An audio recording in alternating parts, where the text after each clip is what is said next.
माने शुभ संध्या मुझे आपण मानक कहबी पापर साक्षी किए मनीष जिते शुभ कार्य करें प्रथमे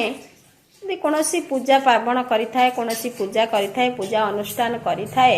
से निश्चित रूपे प्रथमे दीप लगाई था पूजा अनुष्ठान करें कारण से दीप को साक्षी रखिक कौन शुभ मांगलिक कार्य अनुष्ठान करें किंतु पाप जो मनीष कर दीप तो लगौनी से क्या से साक्षी रखुची मनीष भावुची जे मु पाप कले तो कई देखुना किंतु यहाँ आपणकर बुझा भूल निश्चय कारण आपड़ जो पाप कर निजर आखि पलक देखुची एवं आपणकर किए देखुची आकाश देखुची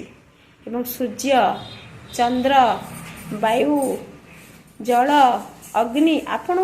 ये समस्ते देखुचंदी पंचभूत तेणु आपण मैंने जो पाप कर्म करुचंदी पापर साक्षी किए जानिले तो तेणु आपण मैंने निश्चिंत पाप कर्म करिबारु विरति दियंतु